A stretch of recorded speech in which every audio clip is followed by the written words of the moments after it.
Mesdames, messieurs, professeur Corot, bien le bonjour, bien le bonsoir.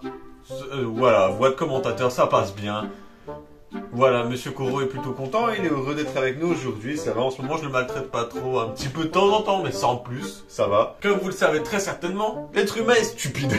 Voilà, on commence direct comme ça, les gens sont cons et les lois le sont aussi. Il faut le dire, je tiens pas debout, je penche, c'est pas grave, tout va bien dans ma vie. Il se trouve que dans le monde, il y a des lois totalement stupides qui je ne sais pas pourquoi ça existe. Et en France également, nous en avons plein. J'ai fait une petite liste des lois stupides, étranges, qui existent en France ou qui existaient. La première existait au passé et elle n'est plus d'actualité aujourd'hui. Mais ça fait pas longtemps que c'est plus d'actualité, c'est totalement... Faut dire qu'en fait on était longtemps, enfin notamment les femmes étaient longtemps dans les cadres des hors-la-loi, sans même le savoir, et c'est complètement stupide. Vous verrez bien à quel point c'est amusant, il faut le dire. Vous aurez également les explications. Cette intro est beaucoup trop longue, donc on passe directement à la première. Interdit au pantalon. Il se trouve, monsieur Corot, que dans les années 1800, une loi est apparue. Une loi interdisant les femmes à porter des pantalons, tout simplement. Ouais. Pourquoi ça? Eh bien, c'est simple, ça évitait ce que les... Vas-y, monsieur Corot, t'es chiant, là, à faire des trucs comme ça. Et en plus, il rebondit vers moi. Ah, je t'ai déjà dit d'arrêter de me donner envie de te faire mal. Dans les années 1800, et comme j'ai envie de dire encore aujourd'hui, les femmes ne sont pas encore au jeu de la loi sur un point d'égalité avec les hommes. Mais dans les années 1800, c'était encore pire. Elles n'avaient interdiction de porter un pantalon pour la simple et très mauvaise raison de... en fait, comme ça leur évitait de faire un métier d'homme. Est-ce qu'il y a une logique quelque part? Absolument pas. À l'origine, déjà, le mot pantalon, en fait, ça ne désignait pas le pantalon, le bas que nous portons beaucoup, tous, aujourd'hui. À l'époque, le pantalon désignait tout simplement des personnes qui portent le même habit. Ouais, je sais pas trop comment ça a pu changer entre cette définition-là et le pantalon que nous avons aujourd'hui. Mais c'était comme ça à l'époque. À l'époque, pour désigner le pantalon que nous avons aujourd'hui, on utilisait le mot bray chez les Gaulois. Je ne sais pas comment ça se prononce, mais ce sera écrit sur mon front. Bray, voilà. Et au Moyen-Âge, on appelait ça la chausse. Voilà, ça s'appelait chausse. Et au fur et à mesure du temps, c'est devenu pantalon. Dans les années 1892, nous avons une loi qui est apparue pour dire que les femmes avaient exceptionnel droit de porter le pantalon. À quel moment, monsieur Corot? Ah ouais, c'est vrai qu'il sait pas parler. À chaque fois, c'est moi qui faisais une voix. Attends, c'était quoi la voix que je faisais? Genre un truc... Salut toi! C'était une voix totalement horrible. Genre, c'était une voix absurde. Bref, monsieur Corot, pour quelle raison les femmes avaient une exception? Lorsqu'elles étaient à cheval ou à vélo. Ta voix est horrible. Bref, oui, exactement. Une loi est apparue disant que les femmes avaient exceptionnellement le droit d'avoir un pantalon lorsqu'elles étaient soit à cheval ou à côté du cheval, le tenant par le harnais. Je crois que ça s'appelle un harnais, je ne suis pas sûr. Ou alors à bicyclette ou à côté ouais, c'est vrai qu'ils disaient bicyclette à l'époque.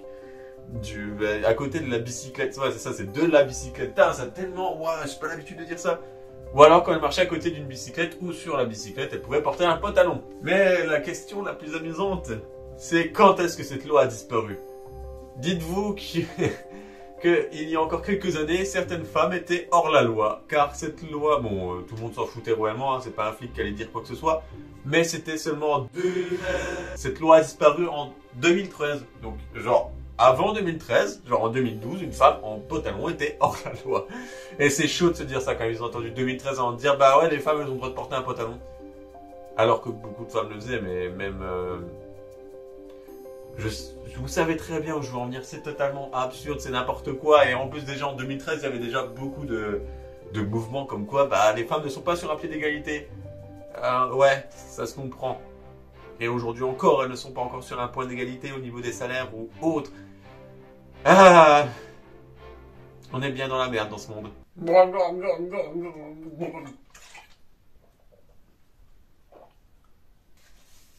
Bref, loi absurde suivante.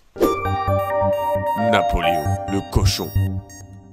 C'est une loi qui est un petit peu connue. Au début, on te l'a dit quand t'es gosse, comme ça pour déconner, où tu te dis ouais, c'est pas vrai. En fait, si, c'est interdit d'appeler son cochon Napoléon.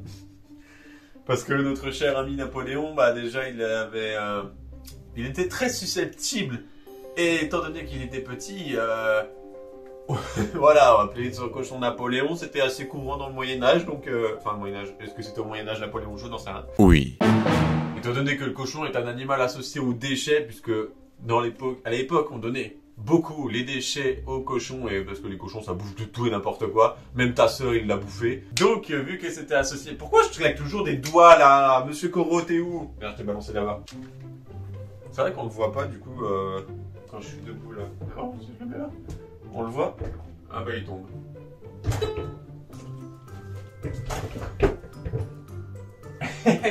Excellent, on le voit. Ouais, on le voit, excellent. Good. Alors, bon, j'ai un peu divagué, mais vous l'avez compris. Les cochons, c'est lié aux déchets. Les déchets, c'est pas lié à Napoléon. Napoléon, il aime pas les déchets. Napoléon n'est pas un déchet. Voilà, pour faire simple. Pas le droit d'appeler son cochon Napoléon, mais je pense que si vous le faites, on s'en barre royalement les couilles. Hein. Interdit aux ovnis. Ah, celle-ci, elle est pas mal. Octobre. Ah, je vais le faire un peu en mode... Sredora. Ouais. Octobre 1954. Plusieurs habitants de Châteauneuf du... Attends, quoi? Châteauneuf du Pape. Octobre 1954. Plusieurs habitants de Châteauneuf du Pape. Oh, octobre 1954. Plusieurs habitants de Châteauneuf du Pape, un village dans le Vaucluse, ont cru apercevoir un ovni. Ce qui dérangeait énormément les habitants apparemment. Le maire, à ce moment-là, décide d'instaurer une loi. Interdiction de survoler, d'atterrir ou de décoller avec un ovni. Ah. Et si, par malheur, un ovni venait à se dire « Vas-y, je vais survoler Châteauneuf-du-Pape », comme ça, là, un village très connu, eh bien, il risquait de se retrouver avec son ovni la fourrière. Ouais. Bien entendu, le maire n'était pas totalement fou pour ce coup-là. En fait, c'est plus les villageois qui étaient fous. En fait, le maire, il s'est dit, mais c'est quoi ces conneries? J'invente une loi pour que les villageois se disent, ah, mais c'est bon, on est en sécurité. Mais gros, ça change rien, en fait. Le maire actuel, les médias lui ont posé la question de, mais cette loi, vous comptez la laisser ou c'est pour faire beau? Et le maire, en fait, eu totalement la bonne réponse. Hein. J'aurais dit exactement la même chose. Il a dit que cette loi était drôle, fun, et ça faisait un peu le buzz du village. Du coup, cette loi, il n'a pas l'intention de l'enlever, et bah ça se comprend, c'est drôle, c'est vrai que c'est drôle. Mais est-ce que vraiment ça change quelque chose? Absolument rien. Comment les villageois se sont dit, ouais, il y a une loi, c'est bon, on est tranquille. Non. Déjà, les ovnis, je sais pas, vous êtes tarés, je sais pas ce que vous avez, ils ont pris de la drogue, la bonne grosse drogue, là, c'est de la bonne drogue qu'ils ont pris. Ouais, c'est de la bonne drogue. La plage aux éléphants. L'histoire se passe en 2008, à Granville. Drôle de nom encore une fois, pourquoi tous les villages en France sont des noms chelous? Bref, l'histoire se passe à Granville. Deux cirques viennent tout simplement faire leur show, donc ils s'installent tranquille, tout va bien au KLM. Ils ont des éléphants. Et le problème, c'est que les éléphants, donc ils avaient une petite plage et ils ont posé les éléphants sur la plage. Et le maire, il s'est plaint parce que du coup, les éléphants ça lâche des grosses merdes. Genre bonne grosse merde. Un peu comme toi. Ok, je suis violent. Et du coup, la mer, enfin, je sais pas si c'était la mer ou l'océan, de toute façon, on n'a pas d'océan à proximité de la France, donc c'était forcément la mer. La mer devenait dégueulasse, quoi, il y avait plein de merde d'éléphants dans la mer. C'était chiant, ça se comprend, et du coup, le maire a monté tout simplement une interdiction d'avoir des éléphants sur la plage. Il faut comprendre ce maire, quand même, hein, c'est vrai que l'attraction touristique des bords de plage, c'est la plage et la mer, donc c'est logique. Et du coup, quand il y a plein de merde d'éléphants, t'as pas envie d'aller te baigner. Donc, je comprends parfaitement. Je comprends. Voilà. Être nu chez soi. Selon l'article 222-32 du code pénal, j'ai galéré à retenir ce chiffre, pourtant il n'y a que 5 chiffres, mais c'est pas grave. Il est interdit d'être nu, tout simplement, de pouvoir se faire voir nu, donc l'exhibitionnisme, c'est interdit. C'est interdit aussi dans les voitures, car on peut se faire voir dans les voitures, et c'est interdit. Et savez-vous où c'est interdit également? Chez soi. Et oui, du moment où vous avez une fenêtre ouverte, avec rideau ouvert, ou à partir du moment où quelqu'un peut regarder à travers la fenêtre et vous voir à poil, ou en train de bouillaver votre sœur, c'est pas possible, parce que, on peut être vu, et du coup, c'est illégal. C'est totalement absurde. Par contre, faut que j'arrête avec les sœurs, les mères, tout ça. Je suis un peu violent aujourd'hui. Je suis chaud patate. Chaud patate. Et vous savez quel est le risque de baiser votre sœur? Enfin, faut vraiment que j'arrête. Bref, vous savez quel est le risque d'être vu chez soi nu? Et 15 000 € d'amende et 1 an de prison. Et en revanche, par contre, vous pouvez totalement aller violer une jeune fille dans la rue et ne prendre même pas d'amende. Ni juste peut-être 6 mois avec sursis. Et encore, si vous n'avez pas de chance. Elle est belle, la loi française. Putain, je viens de dire ça là sur le coup et je me rends compte à quel point c'est tellement n'importe quoi. Bref, j'étais pas censé, j'étais pas du tout censé pourrir l'histoire avec cette histoire de loi et de viol, tout ça. Même si j'ai totalement raison. Je cherche même pas à connaître votre avis, je sais que j'ai raison là-dessus. Mais du coup, bah, on va quand même finir avec la petite blague qui était prévue à la base. Ceux qui sont en train de... Enfin, qui adorent, qui fantasment sur le fait d'être vus, que ce soit dehors ou chez soi, bah... Soyez quand même un peu prudents, vous risquez d'être pris et de vous faire arrêter d'un an de prison, c'est pas génial. Et faites pas les mijaurés, je sais très bien qu'il y a des personnes derrière cet écran qui adorent se faire voir. Ouais, je vous vois. Mariage incestueux possible. Alors celle-là, wouhou, elle est vraiment, mais une pépite de loi merdique. Vous savez très bien qu'en France, il est interdit de faire des massages, des mariages incestueux. Incestueux, pour ceux qui ne savent pas, mais je pense que vous savez très bien, c'est frère, sœur, frère, tonton, nièce, enfin, un membre de sa famille, quoi. Vos parents aussi. C'est incestueux, c'est dégueulasse. J'adore mes parents, hein, mais c'est dégueulasse. Bref, le président de la République, en cas d'extrême urgence, je précise bien en cas d'extrême urgence, attention, attention, il a le droit de faire des mariages incestueux. Mais... Et cela est selon exactement l'article suivant que je vous affiche là actuellement à l'écran. Vous le voyez que...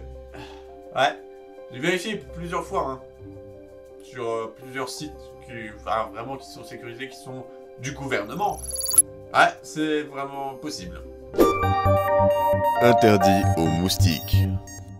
Ah, il faut croire que parfois les habitants de villages sont carrément tous stupides, ils ont dû tomber dans l'alcool quand ils étaient jeunes ou quelque chose dans le genre. Il se trouve qu'en 2018, le maire de Briolet, c'est près d'Angers, une ville située près d'Angers. Ces villageois se sont plaints qu'il y ait trop de moustiques. Du coup, le maire, pour répondre de manière ironique à cette histoire, il est interdit aux moustiques d'entrer dans sa ville. Ah bordel, mais j'en peux plus de ces gens complètement cons là, les Français, bordel. Les moustiques ils vont pas se dire on n'a pas le droit d'entrer. C'est la pire imitation d'un moustique au monde. N'est-ce pas, monsieur Corot? Ne me regarde pas comme ça. Je vais te faire descendre de ton perchoir, tu vois. Obligé d'être joyeux. Ah, encore une qui est plutôt amusante. C'est souvent, je trouve, les plus amusantes sont quand même dans les petites villes. C'est vraiment les plus iconiques d'histoire. En 2019, le maire de Essart-en-Bocage, encore un nom étrange, mais on est en France, c'est normal, avait un festival qui s'appelait Villenjoie. Je viens de regarder totalement sur mon texte. Et pourtant, c'est pas donc compliqué, j'ai vraiment des problèmes de mémoire, je crois. Bref, ce maire, en fait, a un festival qui s'appelle Villenjoie, où le but est d'être joyeux, cela va de soi. Et donc il a inventé une loi où il faut être joyeux. Le but c'est que du 5 au 11 octobre, de 8 h à 22 h, les villageois doivent tous être joyeux et faire rire au moins 10 personnes par jour. C'est plus... En vrai, je vais dire, c'est une bonne chose, mais de là à inventer une loi pour ça... Ah, ça donne pas envie d'être joyeux, quoi, parce que tu... Bon, les flics l'appliquaient pas vraiment, mais tu pouvais te prendre une amende pour ça, donc... Ah, c'est pas génial, quoi. Ou alors tu rigoles jaune dans ces cas-là, c'est... Non, c'est pas la bonne méthode pour rendre joyeux. À ce compte-là, par contre, tu dis, bon, si vous faites rire 10 personnes par jour, on vous offre 10 balles par jour. Voilà, là, t'es sûr que... C'est sûr et certain que ça va bien marcher. Ouais. Bon, monsieur Corot, t'étais bien là, Père Chino? C'est la fin de la vidéo, hein, mon grand? Et qu'est-ce qu'on dit? Attends, je vais refaire sa voix bien chiante, là. Si vous avez... Attends, t'as vraiment des délires, là. Si vous avez aimé cette vidéo, n'hésitez pas à cliquer sur un petit pouce bleu. Je parle pas très bien français, vous voyez, je suis un extraterrestre, je viens d'un autre monde. N'hésitez pas à appuyer ce pouce bleu, à vous abonner, à activer la cloche, hein. Et bien sûr, il y a aussi mon Instagram, Benjisan, hein, c'est la même, mais du coup avec le tiré du bas et 2 N, parce que c'est Benjisan avec un tiré du haut, bah je pouvais pas. Et avec un seul N, bah c'était déjà pris, ça me casse les couilles en fait. Bref, j'espère que cette vidéo vous aura plu. Et sur ce, je vous dis portez-vous bien et bisous sur une petite miche bien molle.